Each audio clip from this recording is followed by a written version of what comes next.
Hello, I'm Mr. Maloy, the Team 6-2 Social Studies teacher.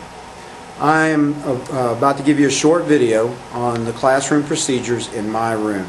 Now bear with me, the camera may move around just a bit because I'm going to go around to different parts of my room and explain how the students can stay organized in my room and get an understanding of what we're trying to learn in social studies this year.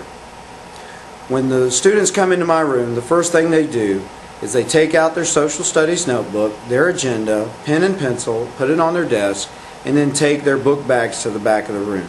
This way the lanes in my room are not filled with book bags for people to trip over if they have to get up, or if I have to go down each lane to check homework or talk to a student about a question they may have. Once they do that, then they'll look up on the board and see the daily agenda. The daily agenda will tell them exactly what we're doing. For example, on September the 2nd, you can see that we were going to finish looking at the study guide, do an interactive world map, do our Unit 1 review, and play a game called Corners. We also have a word of the day, which the words of the day are not testable. They're just fun words that I've come across in my daily life, or old words that people don't use as much anymore. For example, on September the 2nd, it says willy-nilly. Alright? Then their homework is also listed on the front board, and they're supposed to write that in their agenda once they come in and get set up at their desk. They open their agenda to the correct day and write in the social studies work for that day. Now, usually, if it's before a vocabulary quiz, once we have done our daily agenda, we will do our vocabulary review. And I'll call out each of the vocabulary words, and one student will come up and spell one and go back to their seat. The next student will come up and spell one, go back to their seat, and so on. And we'll review all the words that way, how they're spelled, and then we will review the definitions by doing a drag and drop. We'll drag the definition to its correct word and drop it in the empty box. Now students will earn, each time they come up or participate or answer a question from the room, they earn a poker chip.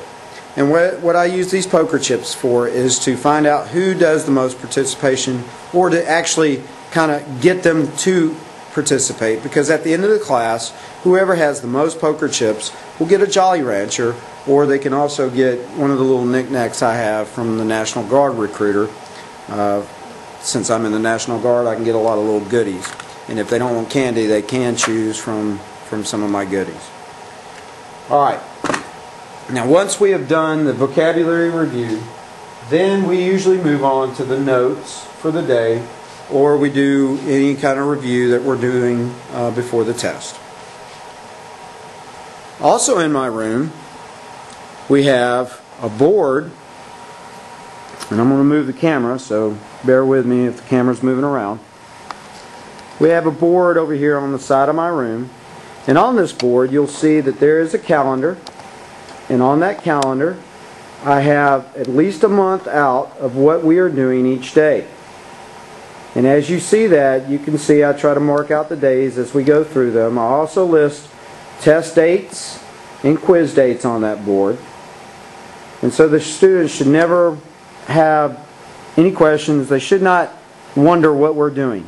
If they want to know what we're doing the next day or the next day or next week, they can look on this board. Also on the board, I have a place where I have the date, the essential questions that we're covering that class period or any future class periods that may still be covering the same material. The homework is listed again, the state standard that we're covering, the next quiz date and the next test date. And you can see I changed the test date to the 8th, which is a day later. Due to the students having 2 tests on Wednesday, I changed it to Thursday to give them an extra day of studying. And also there's a place where I can list students who may have been absent and missed an assignment, and they'll know that they need to come talk to me about that missing assignment. Also up here I keep the averages for the classes. I keep their averages as far as quiz average, test average, and exam average. And we haven't had an exam yet, so that's why there's no exam averages. I look for the classes to have a B or higher for both their quiz average and their class average. If those grades are lower than a B, they'll be in red. For the exam average, I give them from a C and above. So once the first grades come in for this first exam, I will place them up there, and they'll either be green if they're a C or above, or red if they're below a C. And that promotes some competition among classes. They can look up there and see, well, how did we do compared to this class, or how did we do compared to that class. Now, even though third period, you're seeing third period and it's in red, they actually made a big jump in their quiz average. The first quiz they took was down in the low 70s, and then they raised it to an 82 class average with the last vocabulary quiz. So it may be red, but they did an excellent job of rebounding from the first quiz. Also in my room, I will have books that students can read if they have extra time. A lot of those books pertain to the same things that I'm teaching. We also have classroom set of social studies books assigned to each desk. So students should not be carrying their social studies book in their book bag, because I have a book for them to use in my class. There is a mailbox. Each class has a turn-in box and a return box back here in the mailbox section. So if they owe me some work, they can stick it in the turn-in box, and if they're not here when I pass the papers back, it will be in the return box. I have a supply closet in the back, and in that supply closet I keep things like coloring pencils, scissors, glue, rulers, and other things that students may need to do any of the projects we do in class. I have 2 student computers, and those computers will be or are loaded with some world history type programs and geography programs that if students have extra time and they're done with their work, those computers will be available for them to use. Also, if they have a project that they have to type on the computer, if they don't own a computer at home, I will also allow them to use those computers to type up their projects here, so that they can do it the way they're supposed to.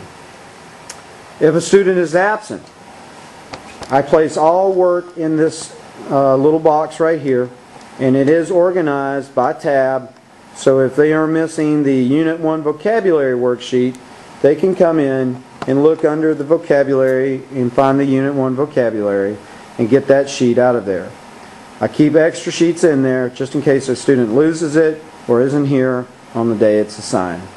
So all their handouts will be in that that crate right there.